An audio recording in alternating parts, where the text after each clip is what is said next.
Parliament പാസാക്കിയതിന് പിന്നാലെ വഖഫ് നിയമഭേദഗതി ബില്ലിനെതിരെ കോൺഗ്രസ് സുപ്രീം കോടതിയിലേക്ക്. ഭരണഘടനയ്ക്ക് നേരെയുള്ള മോദി സർക്കാരിന്റെ ആക്രമണങ്ങളെ ശക്തമായി എതിർക്കുമെന്ന് ജയറാം രമേശ് പറഞ്ഞു.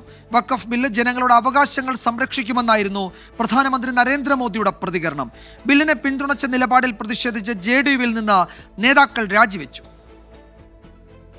ലോക്സഭയ്ക്ക് പിന്നാലെ രാജ്യസഭയിലും ബില്ല് പാസായതോടെയാണ് കോൺഗ്രസ് നിയമ നടപടിയിലേക്ക് നീങ്ങുന്നത്. സുപ്രീം കോടതിയെ സമീപിക്കുമെന്നും ഭരണഘടനാ തത്വങ്ങൾക്കെതിരായ മോദി സർക്കാരിന്റെ ആക്രമണത്തെ ആത്മവിശ്വാസത്തോടെ നേരിടുമെന്നും AICC general secretary Jairam Ramesh വ്യക്തമാക്കി. വഖഫ് നിയമ ഭേദഗതി ബിൽ സുതാര്യത വർദ്ധിപ്പിക്കുകയും ജനങ്ങളുടെ അവകാശങ്ങൾ സംരക്ഷിക്കുകയും ചെയ്യുമെന്ന് പ്രധാനമന്ത്രി നരേന്ദ്രമോദി പറഞ്ഞു.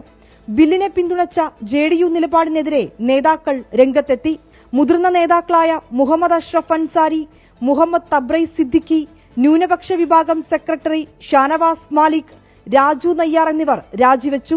എന്നാൽ രാജിവെച്ചവർ പാർട്ടിയിൽ ഔദ്യോഗിക സ്ഥാനങ്ങൾ വഹിച്ചിരുന്നവരല്ലെന്നാണ് JDU ദേശീയ നേതൃത്വത്തിന്റെ വിശദീകരണം.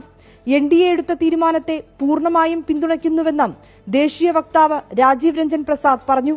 വിനീത VG, 24, ഡൽഹി.